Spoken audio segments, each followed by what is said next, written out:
Tere tulemast siia Delfi stuudiosse vaatama ja kuulama meie Eesti kaitsetööstuse ettevõtteid tutvustava podcasti sarja viimast osa, mille fookusteema on kaitsetööstuse tulevik ja teeme esimese tutvustava ringi kohe koos pikema sissejuhatusega, kes meil need põnevad saatekülalised täna on. Alustame Anne-Liis Elbrechtist, kes on NATO Diana Eesti kiirendi ja Tehnopol startup inkubaatori juht. Tere Anne-Liisa! Räägid sa nüüd korra Delfi kuulajatele, vaatajatele, millega tegeleb NATO Diana. Ja siin on hästi oluline kohe alustada sellest, et NATO Diana ei ole mitte kiiritaja, vaid kiirendi. Ja see on oluline sellepärast, et Nursipalu polügooni laienduse kontekstis kahtlustati ja levisid müüdid, kus väideti, et NATO Diana pärast selle kiiriti pärast see polügoon sinna tehti ja inimeste tervis on ohus. Ja, tõesti. Tervist ka minu poolt. Jah, meie juhime NATO Diana Eesti kiirendi, mis on tegelikult innovatsiooni kiirendi. Ja meie eesmärk on toetada tegelikult tehnoloogia ettevõtteid, kes siis tegutsevad meie tavapära elus kõigile, aga kes pole leidnud veel võimalust või ei teadnud, et nende võimalust on kasutada nende võimalust on kasutada ka kaitsevaldkonnas. Ja sellega NATO Diana kiirendi tegelikult tegeleb, et tuua innovatsiooni ka kaitsevaldkonda. Teie kõige ägedam edulugu on ju ka hiljutine uudistest läbi käinud Vaireni kaasus, kes siis tegi 7,9 miljoni euro suuruse investeerimislepingu ühe välismaise partneriga kaitsetööstuse ettevõtte. Mis lugu see on, kuidas te teie kiirendi kaudu siis maailma lendas? Jaa, tõesti. Vaireniga on meil isegi pikem ajalugu kui ainult NATO Diana kiirendi, et ta on tehnoloogia ettevõte, kes läbis ka meie ühe eelneva kiirendi. Ja Vairen tõesti tegelikult kaasas juba eelmine aasta väikese rahastuse ja selle aasta alguses strateegilise juba kaitsevaldkonna investeeringu circa 8 miljonit eurot, et siis tuua innovatsiooni tegelikult otse ka lahinguväljale. Ja see väga lihtsustatult öeldes Vaireni lugu on siis see, et ise kaitseväest pärit poisid mõtlesid välja lahenduse, kuidas absoluutses eetrivaikuses ikkagi üksused omavahel saaksid ühendust pidada. Jaa, tõesti, et neli asutajat seal on sõprus taustaga, kes siis nägid probleemi kaitsevaldkonnas ja hakkasid seda lahendama, aga teisena tegelikult ma tooksin välja ka ühe Eesti ettevõtte, kes ka tõesti aasta alguses 1 miljon eurot kaasasid, on Kaltek, kes oli meil NATO Diana Eesti esimeses kiirendis ja nemad teevad kütuselemente, mis siis pakuvad konkurentsi või pigem on konkurentsis paremad kui akud, et droonid lendaksid kauem pikema maaga ja muud tehnoloogilised seadmed. Kuna need on kõik sellised tuleviku lahendused, siis me kindlasti tuleme selle juurde tagasi, mis on kiirendisse veel pääsenud ja Anne-Liisa neid viimaseid uudiseid varsti ka jagab. Aga lähme edasi. Mikk Raud on Kaitseministeeriumi innovatsiooni osakonna juhataja kohusetäitja. Mikk, no mida sina tead, mida sa oskad Delfi kuulajale vaatajale rääkida sellest, mida Kaitseministeeriumis juba ehitatakse, et me oleksime selles järjest tehnoloogilisemas sõjapidamismaailmas võimelised vaenlast tagasi lööma? Tere minu poolt, et kõigepealt äkki on kiire ülevaate, millega innovatsiooni osakond tegeleb, et võib öelda, et Kaitseministeeriumis kindlasti kõige laiema haardega osakond. Meil on erinevad poliitika kujundamise teemad, sealhulgas küberpoliitika, meie vastavate valitsemisala organite siis juhistamine, sealhulgas ka NATO küberkaitse Oivakeskus, meie riiklik küberharjutusväli CR14. Aga lisaks veel tegeleme Kaitseväe Akadeemia suunistamisega, teadus- ja arenduspoliitika kujundamisega ja samas on meil portfellis ka sellised teemad nagu kliimapoliitika kujundamine, ehk siis kuidas saaks riigikaitselisi ehitisi teha keskkonnasõbralikumaks, arvestades, et kaitsevaldkonnal on üsna suur jalajälg nii rahu ajal kui ka veel rohkem siis sõja ajal. Ja lisaks tegeleme ka siis riigikaitseliste ehitiste töövõime tagamisega, et meediast on ka palju läbi käinud erinevad kaasused tuulikute ja päikeseparkide ehitamisega. Kui need satuvad liiga lähedale meie riigikaitse perspektiivist olulistele rajatistele, siis tuleb nendes osas läbi rääkida ja meie osakond siis seda ka koordineerib. Innovatsiooni kaitseperspektiivis Paar nädalat tagasi oli uudis ka meedias, et meie Kaitsevägi on siis loomas innovatsiooni väejuhatust, mis saab siis meie osakonna jaoks kindlasti kõige olulisemaks partneriks ka Kaitseväes ja selle eesmärk ongi just need samad uued tehnoloogiad, uued lahendused tuua võimalikult kiiresti Kaitseväkke ja et meil oleks ka Kaitseväes siis vastutavad inimesed selle tegemiseks olemas. Innovatsiooni väejuhatus kõlab väga vägevalt. Tead sa juba, Vaireni tehnoloogiline lahendus on juba kasutusel? Julgen väita, et seda on testitud Kaitseväes ja Kaitseliidus, kindlasti palju potentsiaali, aga jah, innovatsiooni väejuhtuse siis üks peamine eesmärk on ka see, et lisaks siis meie praeguste võimelünkade täitmisele uute lahenduste abil siis aidata ka kaitsetööstusel neid oma tooteid lõppkasutajaga testida ja loodetavasti sellest siis tuleb kasu nii Kaitseväele endale kui ka siis tööstusele, kes saab selle testimise käigus väärtuslikku tagasisidet lõppkasutajalt, selle võrra enda toodet parandada ja lõpuks ka siis müüa efektiivsemalt nii meil endale kui ka siis välismaa klientidele. Väga huvitav, me varsti tuleme selle juurde tagasi. Marek Helm, sina oled süvatehnoloogia ettevõttest G-Scan ja kui ma pean ütlema, et kõikide varasemate 8 saate jooksul siin osalenud inimestega või nende ettevõtete tegevusega ma olen mingil määral ikkagi nagu kursis, aga siis G-Scani puhul ma pidin ikkagi nagu guugeldama, et millega te tegelete. Ja uudis, mille ma leidsin, on ülihuvitav. 2003. aastal andis Geenius teada, et Eesti süvatehnoloogia ettevõte G-Scan hakkab oma Myon skänneriga läbi valgustama Paldiskisse jäetud Vene tuumaallvelaevasid. Millega tegeleb G-Scan? Tere ka minu poolt ja vastab tõele, et see oli meie esimene projekt üle 30 aasta tagasi, kui Nõukogude väed siit lahkusid, nad omasid Paldiskis 2 tuumaallvelaeva reaktorit ja või keret õppekeskusena päris töötavat nii-öelda tuumareaktorina ja nagu tol ajal siis kombeks või üldse sellele väele kombeks enne lahkuminekut või äraminekut nad valasid selle betooni täis. Nii et meil on siin 30 kilomeetri kaugusel Tallinnast sellist 2 sarkofaagi betooni täis ja reaalse siis tuumajäätmetega.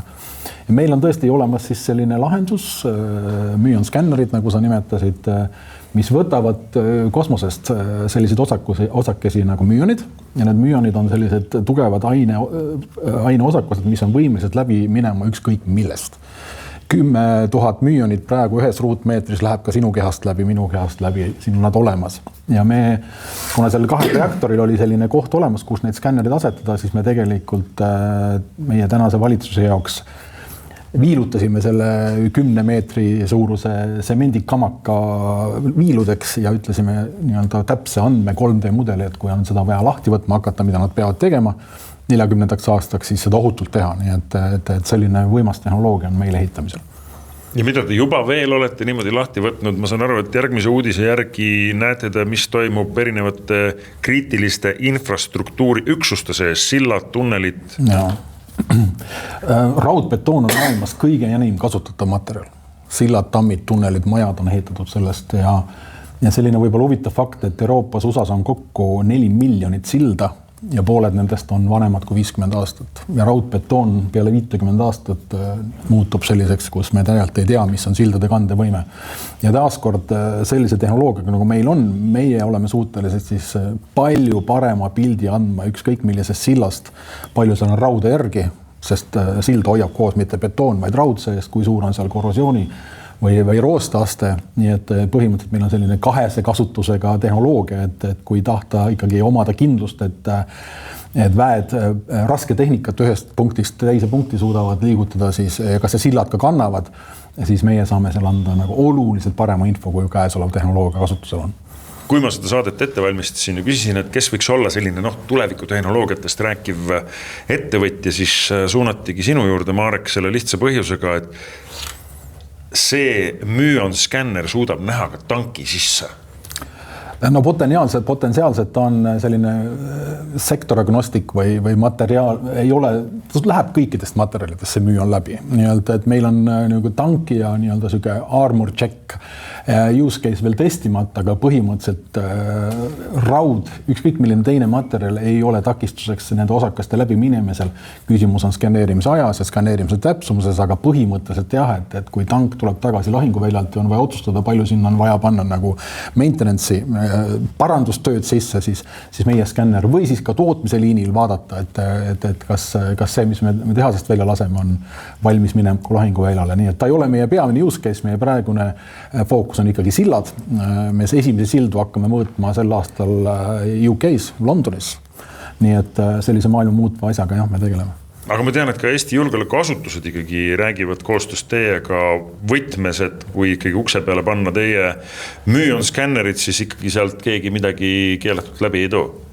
Jah, meil sel aasta juunis esitleme esimest sellist MVP-d, esimest nii-öelda näidist projekti Tõrvandis, muide me seda ehitame ja see kogu see tehnoloogia on kasvanud välja Tartu Ülikooli füüsikainstituudist. Et Tartu Ülikooli ikkagi nagu baas sellisteks asjadeks, maailmamuutuseks asjadest on väga tugev. Ja põhimõtteliselt jah, ütleme, kui igasugune perimeetri kontroll või piirikontroll täna baseerub väga palju röntgentehnoloogiat, mis on manuaalne, sul on vaja vaadata läbi ekraani, kas see silm eristab mingisuguseid keelatud objekte esemeid, siis see tehnoloogia, kus me oleme võimelised aru saama automaagiliselt, et mis müün teeb konkreetses aines, keemilises koostises, ütleb, et sulle taskust, et selles kohas, sellel hetkel skaneeriti midagi sellist, mis on sinu objekt, see on selle tehnoloogia tulevik.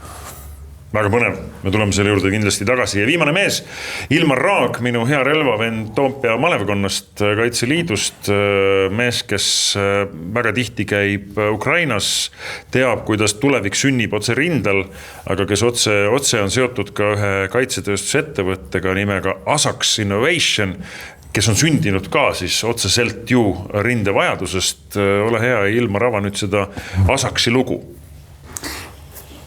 See lugu on omamoodi väga lihtne, et ta on seotud kokkuvõttes selle droonide revolutsiooniga, mis on juba toimunud, aga 2 aastat tagasi oli olukord Ukraina rindel juba selline, kus teati, et kui minna kontaktjooneni, siis kusagil 3-4 kilomeetrit enne seda kõike, mis liikus, lasti väga erinevatel viisidel.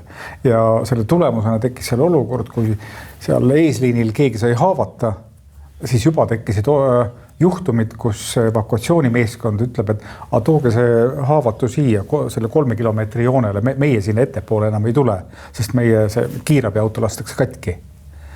Ja reaalselt siis mehed võtsid selle haavatu ja tassisid teda 3-4 kilomeetrit läbi seda metsasihti. Ja selle peale siis oli Rahvusvahelise Leegioni meditsiinipataljon, kes ütles, et aga kuulge, te seal Eestis olete need nupumehed, et tehke meile selline maapealne droon, mis sõidab ise meieni ja tagasi, et kindlasti lastakse seda varem või hiljem katki, aga vähemalt jääb arst terveks, jääb terveks mingisugune autojuht ja me hoiame vähemalt oma inimeste elusid. Ja see omakorda andis ka indikatsiooni ühe kõige olulisema nagu innovatsioonikomponendi kohta Ukrainas. Ehk et see asi peab olema maksimaalselt lihtne ja maksimaalselt odav.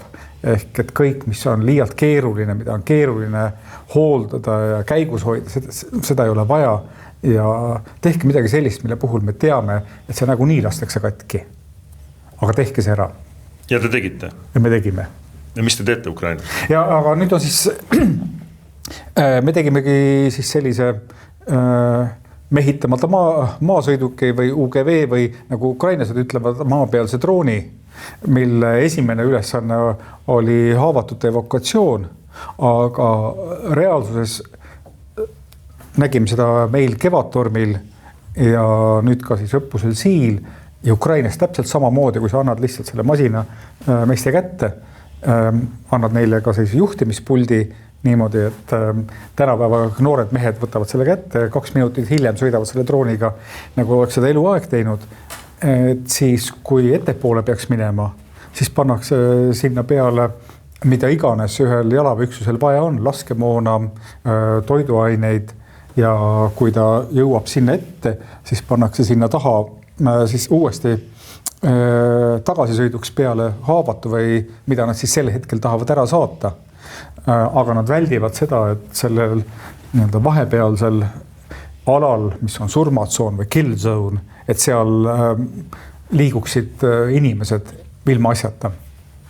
Ja huvitav on siis sel puhul see, et mis on nüüd natuke nagu taktika arengu küsimus sarnasest vallast, et seal pataljonis prooviti ka seejärel, et sinna peale pandi, selle meie drooni peale pandi kuulipilduja, ka selline distantsilt juhitav kuulipilduja, aga juba järgmine üksus, ka legendaarne vabatahtlike pataljon Aidar, ütles, et ei, et kõik need kuulipildud asjad, et see tegelikult meid ei huvita, et see logistika tegelikult selle karmi ala logistika on täiesti nagu võtmetähtsusega teema.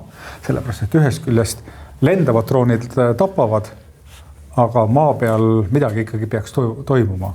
Mis maa peal toimub, mis toimub maa peal kunagi tulevikus, selle kohta ütleb minu robot, kes aitas seda saadet ette valmistada, minu roboti nimi on Claude, ütleb nii, spetsialistide hinnangul läbib sõjapidamine aastatel 2035 kuni 2050 revolutsioonilise muutuse, mida juhivad peamiselt tehnoloogia kiire areng ja muutuvad geopoliitilised olud, tehnoloogilised murrangud. Pentagon hindab, et aastal 2035 moodustavad kaugelt juhitavad lennukid 70% Ameerika jõudude koosseisust. Samal ajal on oodata, et aastaks 2050 saavad küborgsõdurid tavaliseks osaks USA relvajõududest, mis hõlmab silmaproteese nägemisvõime parandamiseks, erinevad muud süsteemid, mis võimendavad inimeste tehnoloogilisi oskusi vaenlast alistada ja nii edasi. Ehk et ka seda saadet ette valmistades lasin ma küsimused just nimelt Claude'il sõnastada. Ja Claude'i esimene küsimus, mille ta sõnastas, oli selline. Kuidas on Ukraina sõda muutnud meie arusaama kaasaegsest sõjapidamisest ja mis kõige tähelepanuväärsem ja milliseid õppetunde peaks NATO sellest võtma? Tulen tagasi eelmise saate juurde, kus me rääkisime kübersõjast, kus kunagine Kaitseministeeriumi kantsler Lauri Alman ütles, et kui tema käis 2004. aastal NATOs rääkimas sellest, et kuulge kübersõda, et me peaks tegelema, me peaks valmistuma, siis pigem ta nagu naerdi välja ja öeldi, et kuule, et mine puhka jalga. Toona ei võetud küberohte tõsiselt. Kas täna, nüüd kui me saame aru, et innovatsiooniväe osa on loodud, kas täna ka NATO tasemel Diana on oma kiirendid käivitanud, me räägime kosmose erinevatest müüonosakestest ja skänneritest. Kas me saame aru, et äratuskellad on kõlanud ja NATO ja lääne maailm on oma kaitsetehnoloogias Ukrainast õppides jalad kõhvalt välja võtnud? Võib ma jutustan nüüd väikese loo ja siis te saate rääkida, kuidas Eestis on asjad veel paremad. Et see lugu juhtus 22. aasta sügisel, ehk et nüüd juba päris ammu aega tagasi, kus see Ukraina sõja innovatsioon oli alles algamas. Ma olin ühes suhteliselt tavalises keskpärases pataljonis neil külas ja neil olid saabunud esimesed need Mavicu droonid, mis lendasid lahinguvälja kohale, vaatasid, mis seal all toimub ja juba oli selge, et venelased üritasid selle Mavicu seest, lendava Mavicu seest saada informatsiooni, et seda drooni alla võtta või seda pealt kuulata. Nüüd, mida siis edasi teha? Edasi ilmes, et selles väeosas on kahekordse tehnikaharidusega inimene, tehnikateaduste doktor, kes istus maha ja programmeeris selle Mavicu sellises rindeligidal ühes taluhütis ümber ja saatas selle uuesti välja. 2 kuud hiljem külastan ma neid uuesti, küsin, kuidas nüüd sellega on. Ta ütles lihtsalt nagu halvasti, et venelased said aru, et seal on uus soft peale pandud ja nad rääkisid hiinlastega ja hiinlased panid järgmise kihi softi peale, mis taastas esialgsed settingud. Aga ma nüüd siis koostan mingisuguse järgmise häkkimisprogrammi, mis niipea kui Hiina programm on alustanud, omakorda käivitab õhus selle restardi. ja siis ma vaatangi, et noh, jällegi prillidega poiss istus jälle klaviatuuri ees ja mida ta siis tegi? Kas ta tegeles selle lendava drooniga? Kokkuvõttes ei, ta tegeles puhta küberiga, ainult et see oli seotud selle lendava drooniga. Väga hea sissejuhatus, mis näitab seda, et tegelikult küsimus ongi õige. Kas suure raua ostmine on veel mõttekas või tark on investeerida noortesse, kes oskavad programmeerida? Absoluutselt, ma ütleks ka, et tänapäeval arvestades seda, et 70-80% kaotustest tuleb droonidest, on kaks asja, mida peaks siis SPK-l või SOC-il või kuidas me seda täna kutsume noorsõduri programmis õpetama. Esimene asi natukene baasteadmised programmeerimisest ja siis droonide lennutamine ja nii-öelda viimase asjana nii-öelda lõpurännaku eel võiks õpetada ka, et kuidas püssist pauk välja tuleb. Anneliisa, aga kui me räägime NATO Diana kiirenditest, siis te küll otsite selliseid kahese kasutusega süsteeme. Aga tõenäoliselt sellist klassikalist vana rauda, heas mõttes vana rauda, et ma teen auto, mis liigub punktist A punkti B, natuke teistmoodi kui tavaline. Seda teile enam kiirendisse ju pakkuma ei tulda. Tõesti, tegelikult on selline näide või pigem kasutusala, et kus tehnoloogiat saab kasutada kui isesõitev auto, näiteks taksodena, aga seda lahendust saab ka panna peale kaitsevaldkonnas, et integreerida antud võimalus, et oleks isesõitev kas või droon, isesõitev auto, mida on võimalik kaitses ära kasutada. Ega mul on hea meel kuulda, et Eesti on ka innovatsiooni üksuse loomas, sest et mis kaitsevaldkonna nii-öelda ettevõtete kõige suurem väljakutse on, et kuidas päriselt saadagi minna testima, valideerima tegelikult kaitsevaldkonnaga. Ja et innovatsiooni sinna tuua, et käisime ka Tapa sõjaväelinnakus oma ettevõtetega ja seal selgelt öeldi välja, et tegelikult me otsime innovatsiooni, et jah, meil see nii-öelda vanakooli lahendused on kõik olemas, kõik töötavad, kuid tegelikult mida maailm edasi, seda rohkem me liigume nii-öelda tõesti kübersõja peale, et ja me liigume ka tegelikult lahenduste peale, kus me täna arendame midagi, homme me peame seda kaitsma juba. Kas meil on need lahendused olemas, Mikk? Meil on igasugu huvitavaid lahendusi ja lisaks siis võib-olla, kõigepealt kommenteeri võib-olla Ilmari öeldud, et lahinguvälja innovatsioon Ukrainas tõesti kestab võib-olla, kui mitte päevades, siis nädalates, et kui üks pool mõtleb midagi uut välja, siis paari nädalaga teine pool suudab selle neutraliseerida või siis endale kasutusele võtta ja see on selline pidev nukitsemine ja üks asi ongi tehnoloogiat ostmine, et me võime osta endale sadu droone valmis, aga kui me ei oska neid oskuslikult kasutada ja neid tööle panna, neid taktikaga omaks võtta, mis Ukrainas on, siis nendest ei ole väga palju kasu, kuna paari nädalaga nende signatuurid kõik, mis iganes asjad tulevad välja. Aga võib-olla laiemalt ka natuke NATO kontekstist. Eelmine nädal käis just siin NATO asepeasekretär, kes vastutab just küberinnovatsiooni ja hübriidsõja ja nende probleemide eest ja rõhutas ka mitmetel kohtumistel just seda, et ka NATO on praegu väga aktiivselt tegelemas selle teemaga, et kuidas uusi lahendusi lähemale tuua ka meie võimetesse, et NATOs on praegu tegemisel selline asi nagu Rapid Adoption Action Plan, RAP lühendina ja selle 3 peamist eesmärki ongi siis esiteks otsene investeeringute vajadus kaitseinnovatsiooni, teiseks julgus ja tahtmine võtta riski ja aktsepteerida, et kõik lahendused, mida me proovime, ei peagi õnnestuma ja see on okei, kui me kulutame mõned miljonid, ameeriklaste puhul DARPA kulutab aastas 4 miljardit, mis on umbes meie enda kaitse-eelarve suurus, mis läheb lihtsalt selle peale, et me saame teada, et mingi asi ei tööta, aga 100-st üks võib-olla töötab ja toob meile rohkem tagasi. Ja viimasena siis on see sama hangete kiirendamine ja tehnoloogiate siis võitlejate kätte kiiremini toimetamine, et NATO on praegu võtnud eesmärgiks Ukraina sõja kontekstis on 24 kuud küll väga pikk aeg, aga NATO kontekstis on see oluline edasiminek sellest, kus ta varem oli, et NATO hankeprotseduurid on kurikuulsalt aeglased ja selles suunas liigutakse, et neid efektiivsemaks teha ja oluline roll on ka seal sellel, et kaitsetööstus siis suudaks enda asju kiiremini müüa, testida ja tuua ka siis NATO riikideni. Ja rääkides võib-olla natuke NATO Dianast ka, siis Kaitseministeeriumi kaitsetööstusosakond, mis on tegelikult hiljuti just innovatsiooniosakonnast lahku löönud, mis mul enne mainimata, tegeleb ka siis NATO Diana töö suunistamise ja kaasaaitamisega. Tegelikult täna avanes ka siis NATO Diana uus voor, et ministeeriumi poolt ka kutsume üles kõik Eesti ettevõtted sinna kandideerima. Et ministeeriumi huvis on kindlasti, et võimalikult palju Eesti ettevõtteid ka meie kiirendis oleks.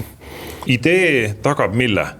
Rahastuse, ma saan aru, kui sa pääsed kiirendisse? Kindlasti jah, sellepärast, et NATO Diana kiirendisse, kui sa saad nii-öelda ligipääsu, sind võetakse vastu, otseselt saadki kohe 100 000 eurot.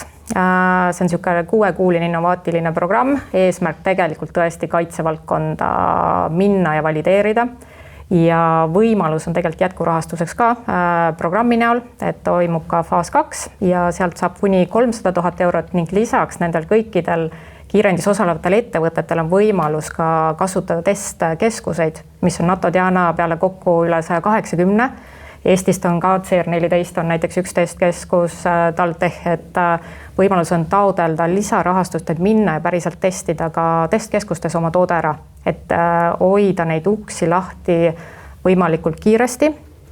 Et jah, Eesti on hea väike, valideerida, võib-olla testida, aga tegelikult teada, kui juba suurelt, siis tegelikult tuleb vaadata Eestist välja ka. Aga Anne-Liisa ja Mikk, olete te näinud nendes kiirendites või kuulnud nendes kiirendites mõnda ettevõtet, kelle kohta te ütlete, et wow, see on mingisugune 2050 asi. No see on midagi täiesti uut. Mina ütleks, et nad kõik tegelikult, et nad lahendavad probleeme valdkonnas.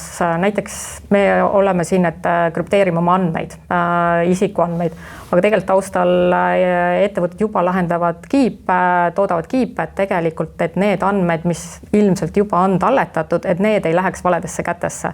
Et mõeldaksegi ette, mis võivad need päriselt ohud olla. Jah, seal ongi vaja ette mõelda, aga samas me peame olema valmis, mis võib täna juhtuda.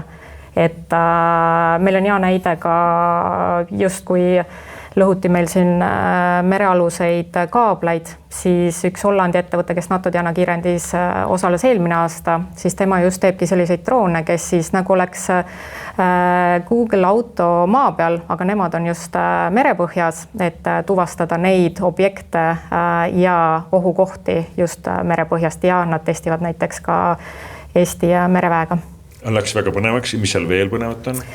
Põnevat kindlasti on ka selle kiirendis on meil 2 ettevõtet niisugune küberturbe valdkonda ehk et panevad püsti 5G võrgu just niisuguses kriitilises olukorras, et sul ei pea selleks olema internetti, vaid nemad tegelikult tekitavad selle võrgu sulle just sinna, kus sul vaja on, ilma et andmed lekiksid, nii et valmis tegelikult kriisi olukorras võimalusel kiiresti andmeid edastada. Ilmar sellist oleks vaja Ukrainas, Elon Muski Starlink töötab ja tööta? Töötab, aga Musk ei ole väga stabiilne. Aha. Selles suhtes, et on täiesti teadvustatud probleemid. Kõik asjad, mis praegu Ameerikas tulevad, igaks juhuks on käivitatud alternatiivide otsimine, täpselt samamoodi nagu Hiina komponentidega, mis on see droonitehnoloogia alus. Mingil hetkel ju Hiina keelas ära oma komponentide müümise Ukrainasse, mis omakorda tekitas olukorra, kus Euroopa veel ostis ja siis Ukraina smuugeldas talle niivõrd, kuivõrd seaduslikult enda juurde ehitas, aga praegu nähakse ka juba seda järgmist sammu, kus tegelikult Hiina üritab takistada igasuguse taolise tehnoloogia jõudmist Euroopasse, teades, et see lõpeb ühel hetkel siiski Ukrainas sõjaväljal. Ja samal ajal antakse venelastele suhteliselt aktiivselt informatsiooni selle kohta, mis innovatsiooni Ukrainas tehakse.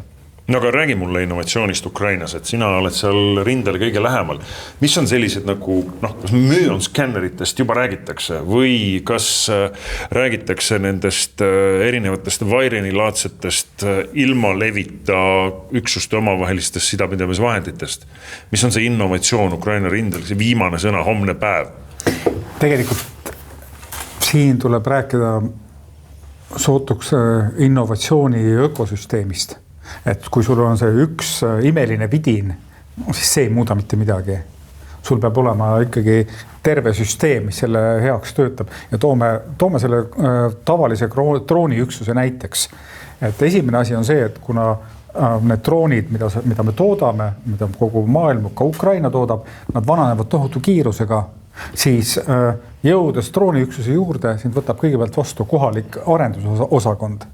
Mingisugune talu on täis insenere, kes võtavad see drooni uuesti lahti, kontrollivad iga jupi üle ja panevad sinna oma softi peale ja alles seejärel antakse sellele üksusele või nagu sõdivale poolele, aga sõdiva pool teab, et ega droon üksi ei tee veel midagi, sul peab olema ka mingisugune lõhkelaeng sinna peale panna ja sellega tegeleb jälle järgmine eraldi osakond, kes arendab ka erinevaid laenguid ja lõpuks see kõik töötab ainult siis, kui see üksus, kes on lahinguväljal, tal on see internetiühendus praegu valdavalt üle Starlinki, et see informatsioon jõuab koheselt ka lahingu juhtimiskeskusesse. Ja siin me vaatame, et sul on tegelikult mitmest eri süsteemist tulev innovatsioon koos ja ainult koos omavad nad väärtust. Üks jupp eraldi võttes mitte midagi. Ja selle puhul on kõige olulisem just see tegelikult detsentraliseeritus. Ehk et Ukrainas, kus see bürokraatiaaparaat ja selle traditsioon on piisavalt vana, oli ka olukord, kus riigihankega midagi innovaatilist osta tähendas seda, et sa võib-olla 5-6 aasta pärast saad selle kätte. Ja sõjaolukorras nähti, et see lihtsalt ei tööta. Ja selle tulemusena esialgu see toimus läbi erainitsiatiivi, hiljem aga ka siis riik eraldas teatud hulga kaitsevaldkonna raha otseüksustele, kes kõige paremini teadsid oma vajadusi ja kes nagunii tegelesid arendusega üksuse enese juures. Ja tegelikult see on see innovatsioon nii-öelda organisatsiooni tasandil, et kui sa ei garanteeri seda, et sul see üksus oskab selle innovatsiooniga midagi peale hakata, seda edasi arendada, siis see tehnikavidine, see on tühi-tähi. Mikk? Ja täiendaks Ilmari õiget punkti, et kuna meie siin oleme seda innovatsiooniväeotust loomas, siis see on väga õigesti välja toodud, et peame leidma õige tasakaalu siis tsentraliseeritud ja siis detsentraliseeritud lähenemise vahel, et meil ei ole mõtet kindlasti kõik innovatsiooni nende ühte kasti lahterdada, et need on need 10 või 15 inimest, kes sellega tegelevad, vaid pigem ongi vaja see ka allapoole teistesse väejuhatustesse, brigaadidesse ja Ukrainas olen aru saanud, et ka kuni pataljoni tasemel on inimestel või komandöridel võimalik siis teatud eelarve suuruse ise neid otsuseid teha, et võimalikult kiiresti asjad mängu tuua. Ja siis tuleb mängu see teine asi, mis on ka Ukrainas tõestanud, et ilma teevad odavad asjad, kui neid on väga palju. Sest me oleme näinud, et terve rida võib-olla tehniliselt paremaid läänest tulnud droone, nad puhtalt seetõttu, et nad oma update'e teevad aeglasemalt, vananevad kiiresti ära, nendega ei ole lõpuks midagi teha ja samal ajal ka näiteks võrdleme Eestis tehtud droone ja Ukrainas tehtud droone, kus need on 2-3 korda odavamad, et need samad asjad teevad selle sama töö ära ja loomulikult eelistatakse siis seda odavamalt, tehniliselt võib-olla vähem täiustatud asja. Ja mis omakorda ütleb seda, et läheme korra selle viimase 30 aasta sõja ajaloo juurde. Võtame Iraagi, Afganistani, kus me peame vaatama, et strateegilise võidu mõttes võitis tehnoloogiliselt vähem arenenud pool. Ja mõnes mõttes me näeme praegu selles Ukraina-Venemaa rindel, kus seda sõja saatust otsustavad need tehnoloogiliselt vähem arenenud sammud tingimusel, et neid suudetakse skaleerida. No miks sa oled ise ühes teises raadiosaates öelnud, et olukorras, kus Eesti on väike, inimesi on vähe, peamegi kaarte õigesti mängima ja tegema panuseid sellesse, milles me oleme tugevad, ongi see sama kõrgtehnoloogia, süvatehnoloogia. No kas sellest saadakse aru? Järgmise aasta siil või kevadtorm või vähemalt ülejärgmise aasta siil ja kevadtorm toimub droonisõja õppus, droonisõja lahing või jätkuvalt sõidavad metsast välja soomukid, mille kõrval jooksevad mehed automaadiga? Jaa, see arusaam on kindlasti olemas. Olles ise Kaitseministeeriumis töötanud nüüd natuke alla 2 aasta, siis alguses, kui ma tulin, siis võib-olla see arusaam ei olnud nii suur, aga ma arvan just, et viimase aasta näited Ukrainast on ka meie valitsemisala juhtkonnale ja kaitseväelastele selle arusaama kohale toonud ja aktiivselt sellega tegeletakse, et Ukraina õppetunnid jõuaksid meile. Juba selle aasta siilil olid meil kohal Ukraina üksused, kes lennutasid droone, näitasid meie kaitseväelastele koostöös meie Kaitseliidu drooniüksusega, kuidas Ukrainas lahingut peetakse droonidega. Kindlasti meie kaitsevägi õppis sellest väga palju ja loodetavasti järgmine aasta ja edaspidi ja siin tulevate õppuste vältel on võimalik ka meil neid õppetundi siis juba rakendada. Aga võib-olla ühe asjana mainiks ära, et peame olema ka teatud määral ettevaatlikud Ukraina õppetundide täielikult nii-öelda omaks võtmises, et iga sõda on erinev. Ukrainas on palju strateegilist sügavust, suured tühjad põllud, pikad vahemad. Meil on tihedad metsad, sood, kus võib-olla teatud droonitaktikad näiteks ei tööta. Samamoodi Hiina vaatab väga hoolega, mis Ukrainas tehakse, aga olles rääkinud hiljuti ühe USA erukoloneliga, kes vaatleb samamoodi tehisintellekti ja teisi uusi sõjapidamistehnoloogiaid, siis tema hinnang oli see, et kui me räägime konfliktist Vaikses ookeanis, kus on ülisuured vahemaad, siis kas väikse mäviku drooniga tehakse seal midagi, pigem mitte. Et selles mõttes peame ka ise olema nii-öelda ettevaatavad, et jah, võtame selle, mis on kasulik, aga mitte tegema 100% järeldusi, kui me enda sõjaks valmistume. Marek, sa tahtsid midagi öelda? Ma tahtsin jah selle mõju kohta, mis see sõda on andnud, et mul oli ka võimalik selle NATO kõrge juhiga eelmine nädal kohtuda ja ettevõtet esitada ja loomulikult ta tunnistab, et need protsessid on aeglased, hanked on aeglased ja nii edasi, aga paljud asjad, meil ei ole ühtegi kaitsevaldkonna klienti ja me ei saada neid tooteid praegu rindele, aga ma tulen tagasi selle infrastruktuuri probleemi juurde. Näiteks Saksamaa Bundestag otsustas märtsis investeerida infrastruktuuri 500 miljardit eurot, kuna nad tajuvad, et näiteks eelmine sügis Dresdenis sild, mis ei olnud väga vana, 71. aastal ehitatud, kukkus kokku, seal ei olnud ühtegi tanki peal, seal ei olnud isegi mitte jalgratast peal. See kukkus lihtsalt öösel kokku ja see oli lihtsalt oma aja elanud 50-aastane sild. Et see selline kombineerimine, meie valdkond, tsiviilinžineeria või tsiviil silla ehituse, silla inseneerimine väga konservatiivne, eks selles osas, aga vajadus, kui NATO juht räägib sellest, et pannakse kokku nimekirja nendest samad, mis ütlesid kiirplaani, et milline on see sildade nimestik, kes peab aitama taga logistikat elus hoida.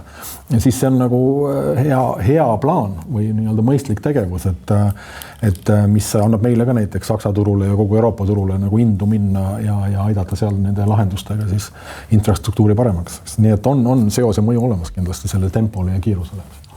Claude, minu robot Claude küsib. Teine küsimus. Millised tehnoloogiad, droonid, tehisintellekt, kosmosevõimekus kujundavad enim lähituleviku sõjalist konflikti? Mis siis on see 2035, kui peaks toimuma sõjapidamine? Mis on see, mida me täna näeme, milliseks see siis kujuneb? Ma pakun välja, et seal on kaks valdkonda, mis kindlasti arenevad ja üle selle need, mida ma ei oska ette näha. Esimene on kahtlemata sidepidamine või kutsume seda siis eelkõige andmesideks ja kus tundub, et see kosmos on seni füüsika mõttes oluline komponent, sellepärast, et kui me rääkisime, kas me saame Ukraina kogemust otse üle võtta, ka Ukraina üksused, kes olid meie metsades, vaatasid, meie mets on väga oluline selle sidesignaali levimisel takistaja, et nad pigem rääkisid ka, et tuleb teine repeateri droon üles võtta ja selle signaali nii-öelda üle taeva põrgatada või Starlink. Ühesõnaga see side küsimus kahtlemata muutub järjest olulisemaks, sellepärast, et üha rohkem tehnoloogiaid eeldavad, et sul on side olemas. Kui sul sidet ei ole, siis see tehnoloogia ei tööta. Ja järgmine samm on kahtlemata siis nende protsesside automatiseerimine, mida me praegu näeme, kus üritatakse otsuse vastuvõtmise protsessi kiirendada ja olla sellega kiirem vastasest. Aga me ühel hetkel saame aru, et inimesel sellele võimekusel saabub piir ja siis hakkab masin neid otsuseid tegema. ja nüüd võib siin küsida, et see on nagu tuntud teema, millega seondub ka kogu AI eetika küsimus ja kas me võime tapmise otsuse anda robotile ära.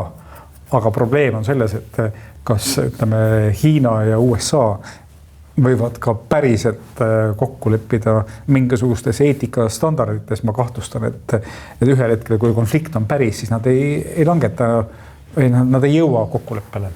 Eetika on roboti küsimus number 3, aga püsime praegu veel selle lähituleviku sõjaliste konfliktide tehnoloogiate juures.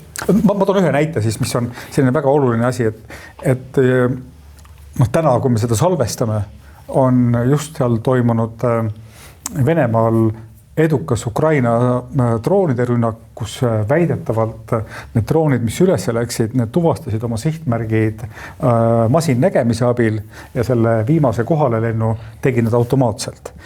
Ma ei tea, kas informatsioon nüüd päriselt tõele vastab, aga taoline tehnoloogia oli juba vähemalt 2 aastat tagasi, ilmselt rohkemgi täiesti olemas. Aga selle puhul on siis kogu aeg täpselt see arenduse küsimus olnud, et me paneme selle masina silma kuhugi, olgu ta maa peal või olgu ta üleval ja me õpetame teda ära tundma seda teatud sihtmärki. Ja siis ütleme, et inimene peab siis olema ühel hetkel seal vahel, kes otsustab, jah, see sihtmärk on õige ja vajutab nupule ja siis toimub selle sihtmärgi mõjutamine. Aga kui me näeme, et tehnoloogia arengu üldine loogika on see, et otsuse vastuvõtmisprotsessi tuleb kiirendada, siis varem või hiljem tekib sinna üks robot, kes jätab selle inimese vahelt ära, et suuta esimesena lasta. Küborgsõdurid tulevad või ei tule? Mikk, Anne-Liisa?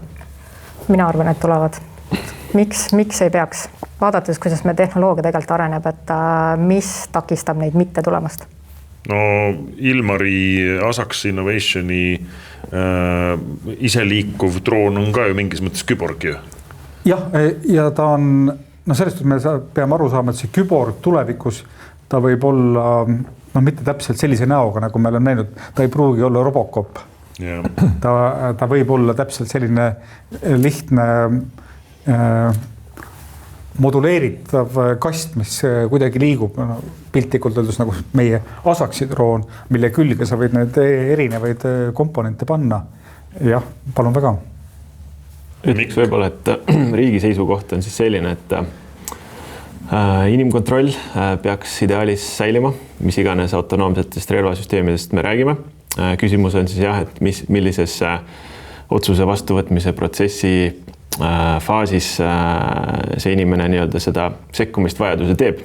Aga kui me räägime sellest, et kuidas välja võtta uutest tehnoloogiatest maksimumi, siis tõepoolest, kui me paneme inimese sinna nii-öelda rohelist tuld andma, siis asi muutub aeglasemaks ja seetõttu ka vähem efektiivsemaks ja laias vaates siis venelased ja hiinlased ilmselt ei piira ennast nende nii-öelda eetiliste moraalsete küsimustega, et väikeriigina on meil see suur mõttekoht, kas me peaks ennast nii piirama, aga seni kuni meil selg vastu seina ei ole, siis jah, praegu on seisukoht selles, et pigem inimkontroll peaks säilima ja tehes seda siis arendades samal ajal siis erinevaid tehnoloogiaid meile lääneriikides kehtivas õigusraamistikus, kus humanitaarõigused ja seadused peaksid kehtima.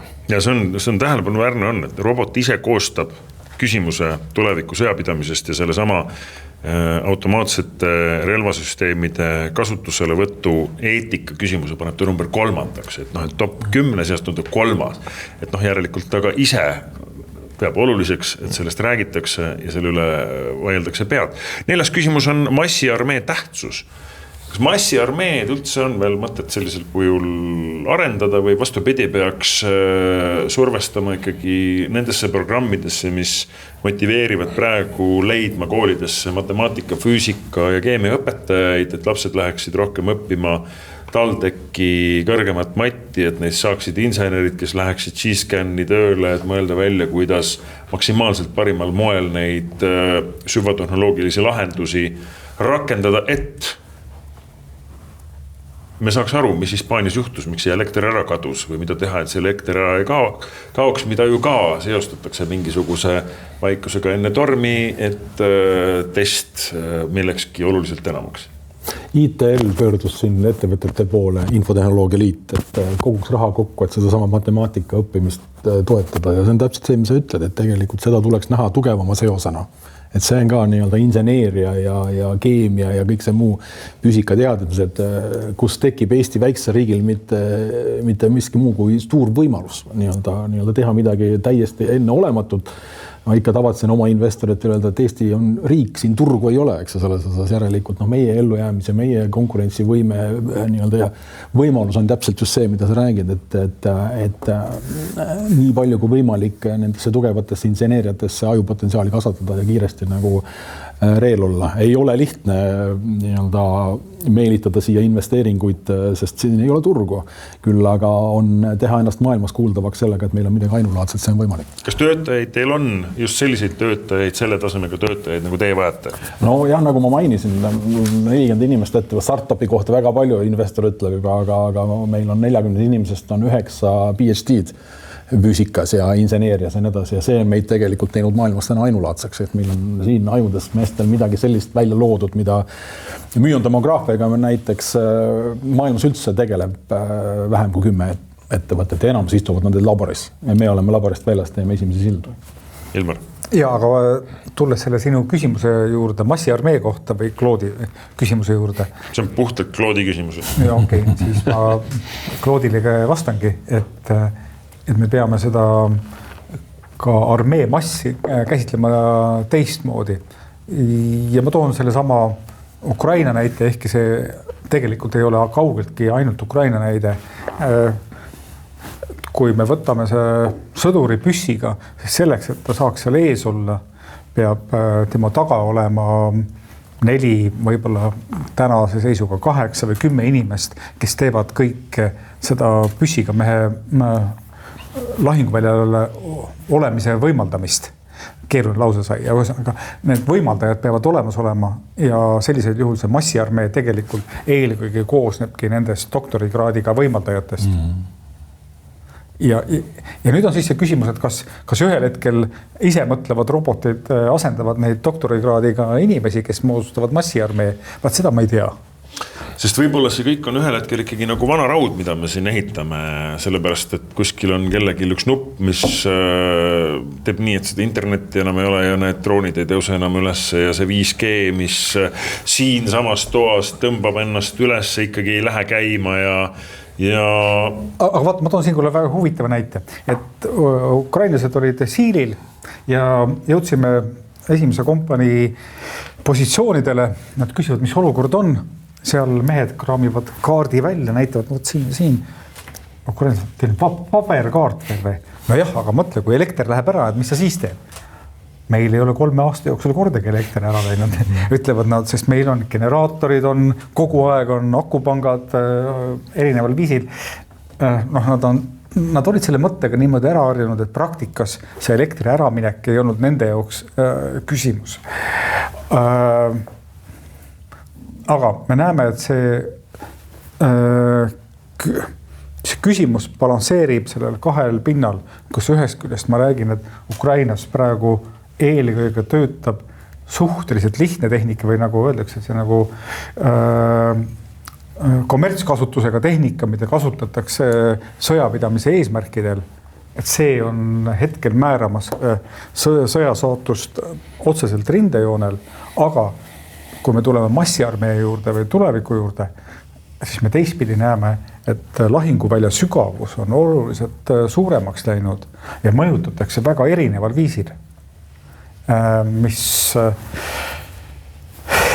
Mis omakorda tähendab, et nii palju, kui on võimalik, siis kõrgtehnoloogia üritab seda suurt pauku ära teha, aga see, milliseks kujuneb sõja saatus, see sõltub sellest, kuidas lihtsate tehnoloogiatega pärast inimesed selle ära vormistavad. Palun, Anne-Liisa kõigepealt. Ja ma lisaks ka, et üks ei välista teist, et seoses massiarmeega, et olles ise poisslapse ema, et öelda talle, et tehnoloogia nii-öelda kaitseb meid, ei, tegelikult siin ma ikkagi rangelt sunnin teda kindlasti kaitseväkke minema ja siis ta võib kindlasti sealt õppida kohti, mis vajavad parandamist ja tegelikult sinna panustada, et ma ei tahaks, et tekikski arusaam võib-olla noorte seas, et meil on tehnoloogia, me oleme mugavustsoonis, tehnoloogia kaitseb meid. Tegelikult ma arvan, et olukord õpetab praktiliselt, mis on see vajadus tulemas. Enne kui sa küsid järgmise väga targa küsimuse, ma tulen nagu Mikk juba ootab 20 minutit oma võimalust. Ja, siis ma pikalt vaikin. Ukraina droonipiloot rääkis tema kogemusest Kurskis, kus ütles, et nende naaberpataljonis oli rumal pataljoni ülem, kes ehitas kaitse üle ainult ühe reana, ei olnud nagu kihilist või sügavusse ehitatud kaitset, mille tulemusena venelased tegid sealt läbimurde ja järsku tema droonimehena avastas, et kõrval selles metsasiilus on Vene jalaväelased sees ja tal ei jäänud muud üle, kui ta esimest korda selle sõja 3 aasta jooksul pidi kätte võtma automaadi, et oma positsiooni kaitsta. Ja ta ütles, et ei ole midagi teha, tuli välja, et mul läks automaati vaja. Miks sa tahtsid öelda? Jaa, olen nõus, et see nii-öelda traditsiooniline boots on the ground, et selle olulisus ei kao kuhugi. Samas jah, väikse riigina me kindlasti massiarmeed kunagi looma ei hakka ja ei ole ka sellel mõtet. Kaitseministeerium Kaitseressursside Ameti kaudu, siis meil on ka eraldi inseneeria stipendium, mis mõned kuud tagasi kuulutati selle aasta võitjad välja, et iga aasta toetame mitukümmend inseneri huviga noort, et siis neil tekiks huviga kaitsevaldkonna vastu ja loodetavasti hiljem tuleks meile siis ka valdkonna panustama. Ja hiljutis avaldatud tehisintellekti strateegia, et see näeb ka ette, et me teeme olulisi muudatusi siis ka Kaitseväe Akadeemia õppekavas, et oleks suurem tehnoloogiline kompetents siis inimestel, kes lähevad Kaitseväkke tööle ja samas teha siis lihtsamaks ka tsiviilinimeste, just spetsialisti haridusega inimeste värbamist Kaitseväkke, et see on nüüd suurem arutelu, et kas selleks, et ohvitseriks saada, peaks kindlasti minema 3 aastat jalaväekursusele või on meil võimalik seda teekonna natuke lühendada, et just tippspetsialiste teadlasi tuua ka panustama. Kuna aeg on meie vaenlane, siis midagi pole parata, peame hakkama lähenema selle saate viimasele osale ja ma kasutan siin Claude'i umbes 7. küsimust, sõnastades seda veidi ümber. Claude ütleb selle kohta nii, et kuidas muudab sotsiaalmeedia inforuumi manipuleerimine sõjapidamist ning kuidas end selle rünnaku eest kaitsta. Aga ma sõnastan selle hoopis nii, et me oleme siin nüüd 9 saadet rääkinud kõigest sellest, kuidas peaks ikkagi nagu juurde ehitama, juurde looma, juurde saama, et kaitsta ennast selle vaenlase eest, kes tahab rünnata, kes tahab luua impeeriumit ja nii edasi ja stsenaariumid on üks vähem ja teine rohkem õudsam. Kas ei ole ühtegi lahendust, mis ilma kaitsetehnoloogiat või sõjalist tehnoloogiat loomata suudaks inimeste pead korda teha? Ehk et me ju räägime enam kui 100 miljonist inimest, meesest, kes elavad pimeduses, kelle pimedus motiveerib üht hullunud diktaatorit uskuma, et sõjapidamine on ainus lahendus ajal, kui inimesed sõidavad Marsile. Ehk et kuidas ehitada, nüüd kasutan ühte tsitaati, mille autorit ma päris lõpuni ei mäleta, kuidas ehitada kaitsevallid nende inimeste peades, kes seda toetavad. Kas on mingisugune startup, mis ütleb, kuidas keerata idapiiri taga olevate, aga ka mitte ainult idapiiri taga olevate inimeste peas 180 kraadi? Mina võin siin ka kommenteerida, et ja näide tegelikult Natodjana kiirendis osalevast ühest ettevõttest, kes siis tegelikult teebki faktikontrolli, kui on meediauudised, TV intervjuud, et teeb faktikontrolli, kas see päriselt on nii, kas see päriselt inimesed räägivad seda, et ta toobki välja kohe, et kus see näiteks tsitaat on võetud, kas siuke asi on juhtunud. Aga kui tulla tagasi siia esimese poole, et kas inimeste nii-öelda, kes elavad selle teadmise sees, et maast madalast juba, et nii on õige, kuigi see ei ole õige. Ma arvan, et seda on raske muuta, sellepärast, et kui see käib põlvest põlve, perekonnast perekonda, kas me suudame seda nii-öelda inimkonnas välja juurida? Ma ei usu seda. Selle baasvajaduseks on inimese kuulumise vajadus. Ehk et inimene on valmis ükskõik mis sodi uskuma, aga kui see tuleb tema enda kogukonnast, siis ta seda usub.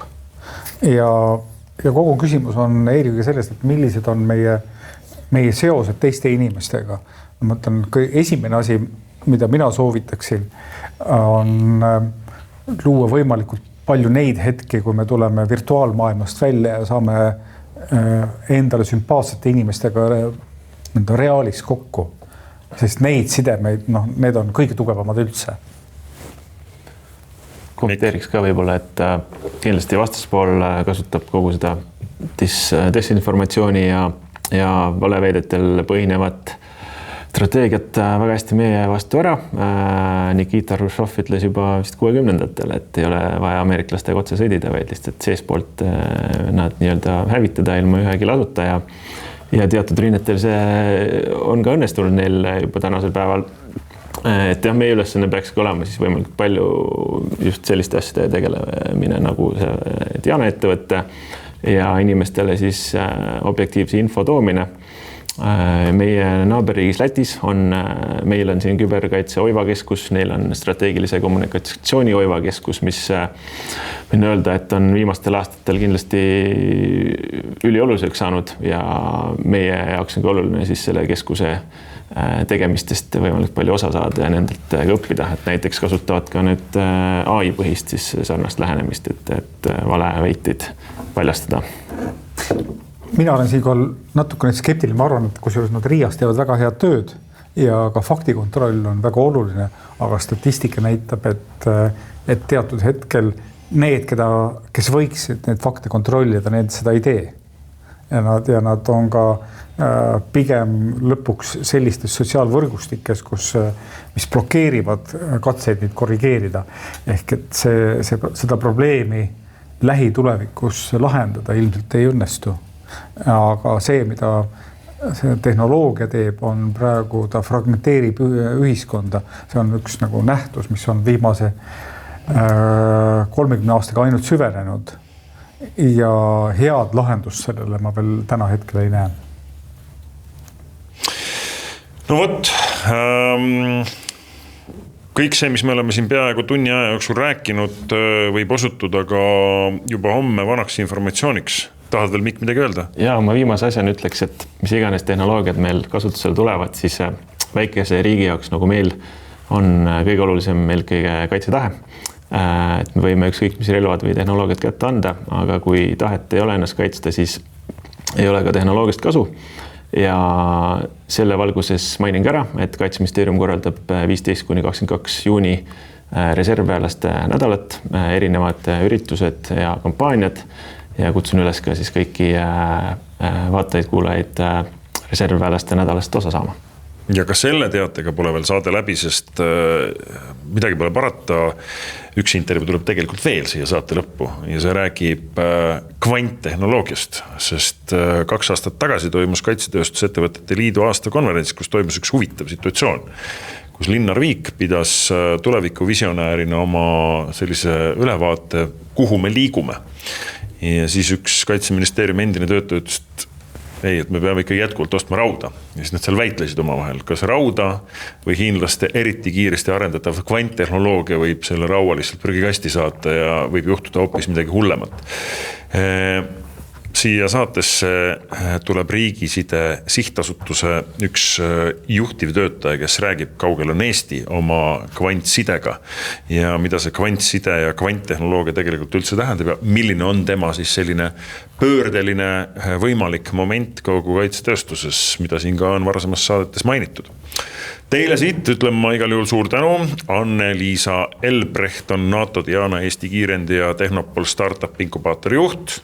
Marek Helv, süvatehnoloogia ettevõtte G-Scan tegevjuht, Mikk Raud on Kaitseministeeriumi innovatsiooniosakonna juhataja kohusetäitja ja Ilmar Raag on Kaitsetööstuse ettevõtte Asax Innovation kaasasutaja ja mees, kellele me hoiame pöidlaid, et tema sõna leviks, et su jõud ei raugeks, et oma üleskutseid jagada Facebookis, kellele kuhu on võimalik annetada, toetame nii palju kui vähegi võimalik. Mina jätkavalt olen Rasmus Kage, ettevõttest Agenda, aga veel kord, ärge siis veel seda punast nuppu vajutage, üks intervjuu tuleb veel. selleks korraks kaitsetööstusettevõtete podcasti sari läbi, millal järgmine sari tuleb, veel ei tea, aga oli väga meeldiv, kohtumiseni. Ja nüüd siis lubatud intervjuu kvanttehnoloogiast, mida on ka siinsamas saates ka korduvalt ikkagi markeeritud kui ühte sellist süsteemi, millest me väga palju rääkida ei saa või ei oska. Proovime seda siis lühidalt kokku võtta Riigiside Sihtasutuse digitaristu osakonna juhataja Priit Kolloga. Tervist! Tere! Priit, öeldakse, et sina oled Eestis täna see mees, kes võib-olla saab kõige rohkem või oskab kõige rohkem selgitada, mis asi see kvanttehnoloogia on, mida siin saates ka mainitud on. Miks seda peetakse selliseks mängumuutjaks? No kvanttehnoloogia iseenesest, eks ole, see on nagu pika habemega lugu. Tuleb juba päris pikka aega, tuleb meile kvantarvuti, mis muudab meie tänapäevast siis ühiskonda. Ühiskonda selles mõttes, et kui kvantarvuti on selline tehnoloogia, millel hetkel ei osata näha nii palju neid kasutegureid, aga kõik praktikas välja mõeldud nagu sellised kasutusvaldkonnad on siis kuritegelikult, võib öelda. Et krüptograafia murdmine, see on põhiline, mida kvanttehnoloogia, kvantarvuti siis tulevikus hakkab võimaldama. Ja kui meie krüptograafia on murtud, siis me ei saa usaldada enam oma võrguliiklust ja samamoodi ka mitte näiteks allkirjastatud lepinguid. Et kuna need on kõik põhinevad tänapäevasel krüptograafial, et see on see mure, mille vastu siis üritatakse leida rohte. Äkki väga lihtsustatult öeldes ühtepidi, ma saan aru, et vanasti oli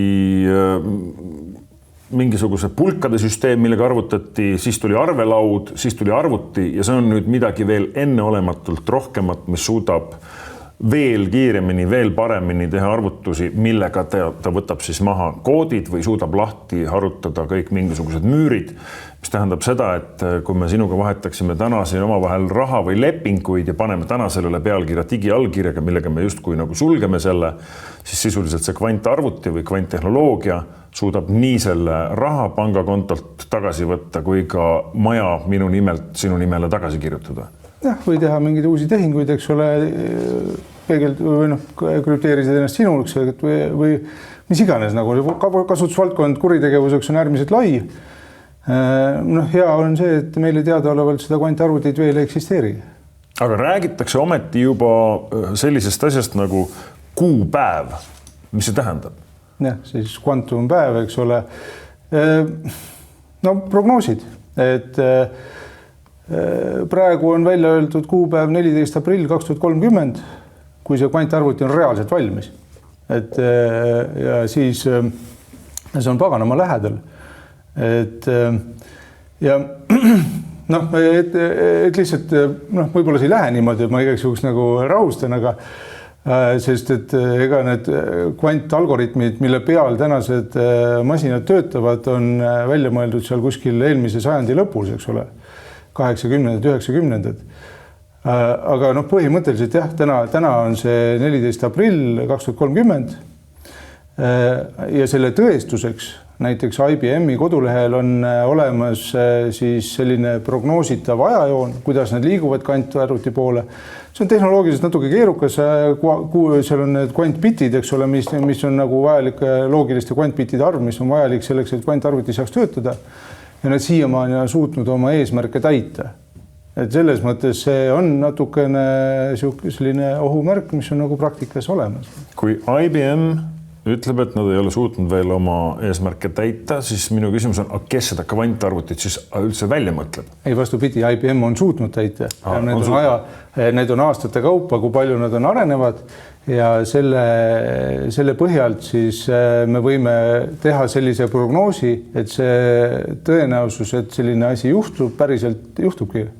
Aga miks me seda nüüd kardame siis? Selles mõttes, et igasugused asjad on ju ikkagi mõeldud välja ju ühiskonna hüvanguks, et ma sisestasin ka oma robotisse, sisestasin küsimuse, Claude on nimi, et mille jaoks on kvanttehnoloogiat vaja ja ütleb, et see aitab tõsta riigi julgeolekut, majanduslikku konkurentsivõimet, teadus saab uued piirid, mis iganes ravimite, materjalide arendusi ja nii edasi. Vastupidi, tundub, et oodatud protsess.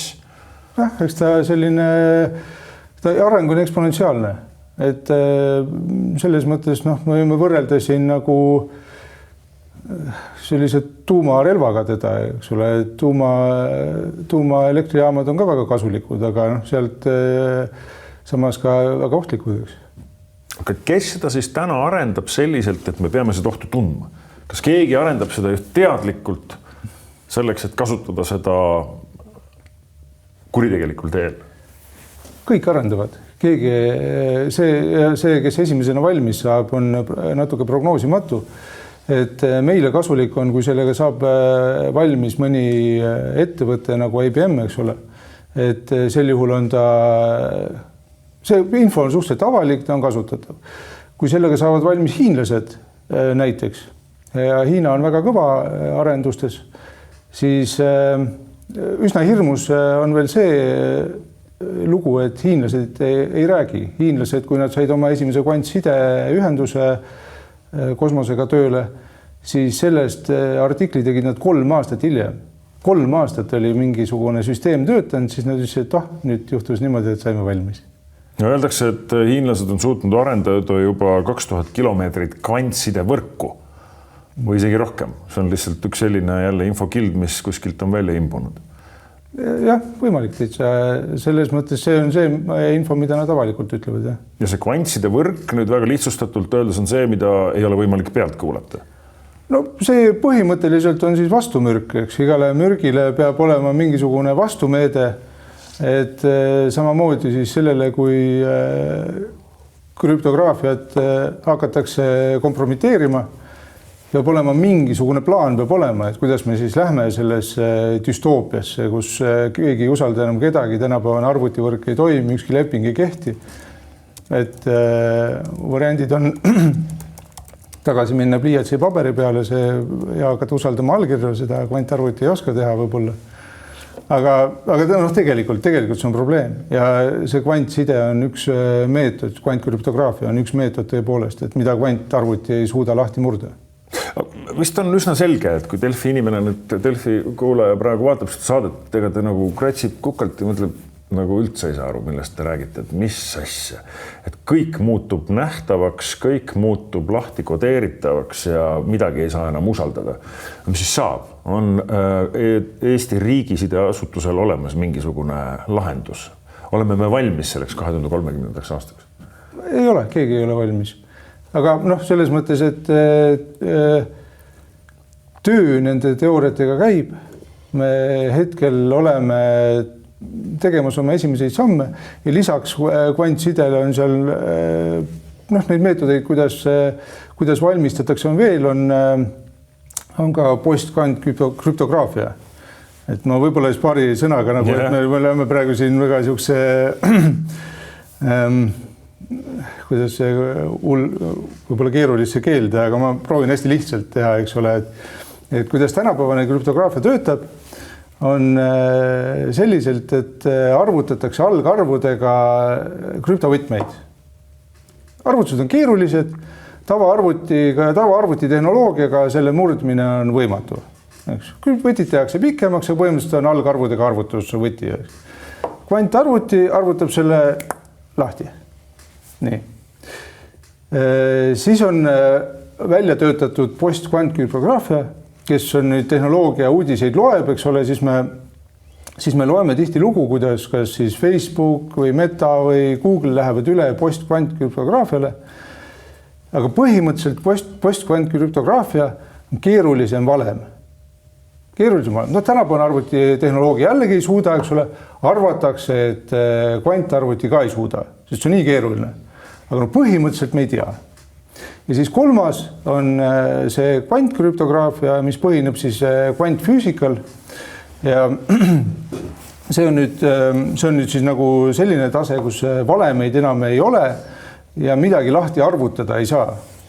Sest et kvantfüüsika ei ole selgitatav tavafüüsika reeglitega, see on nagu üks põhimõte, eks ole, aga kuidas see toimib, on siis selliselt, et on olemas valguse osakesed, footonid.